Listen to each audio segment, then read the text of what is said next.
Good morning, folks. This is Deb, and I'm back again, even though I promised I wouldn't be.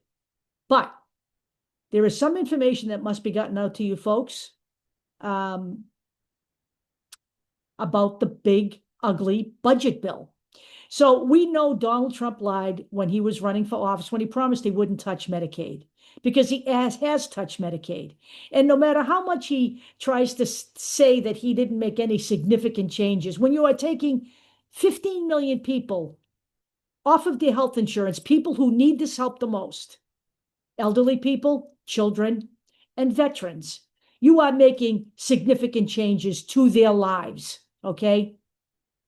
You are, no matter what our sadistic, dysfunctional, fascist leader tells you, okay?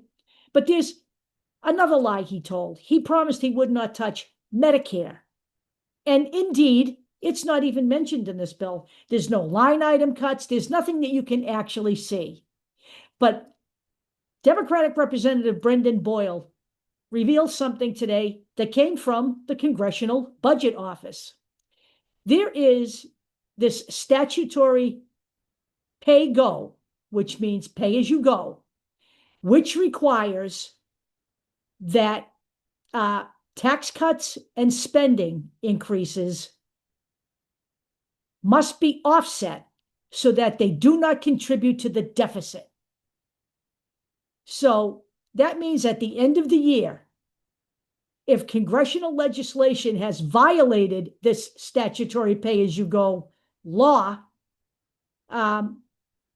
those cuts will trigger across-the-board cuts in programs like Medicare. Donald Trump's big, ugly, fascist budget will indeed violate that statutory pay-go law, and it will trigger a $535 billion cut to Medicare if it passes. Read my lips. That will require a $535 billion cut to Medicare.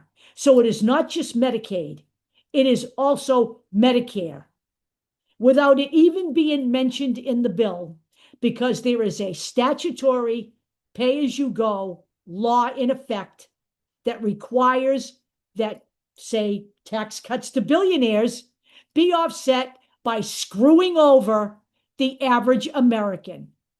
Understand what I'm saying.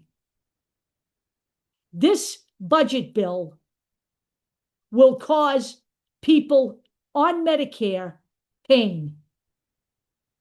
They are going there, and everybody needs to know it. And this is not coming from a Democratic legislator. This is from a nonpartisan Congressional Budget Office. The numbers are already fixed. $535 billion from Medicare, which harms a large portion of the American population. So when I tell you that we cannot sit back and that we need to get on the phones and tell our legislators that we know what this is going to do. It's not just Medicaid now. It's not just SNAP. It's Medicare. And Donald Trump knew this going in, and the Republican legislators knew this going in, and that is why they've tried to ram this shit through in the middle of the night. So I'm here to tell you in broad daylight that this is what is going on, and we must not allow this to happen. Okay? We must fight tooth and nail, and we must tell our Democratic legislators that they must fight tooth and nail, and we must also make sure the Republican legislators in the House, just because it passed in the House doesn't mean you don't call their bluff and tell them, we know what you did. This is the perfect time to get on the phone to them and tell them, we know what you did. And let them know that we know that Medicare will be cut as a result of this bill. And this is now the time for you to get on the phone to your Republican senators and let them know that we know this is going to be the end result. No more sitting back. This is the time. Let's do it. And I will talk to you all later.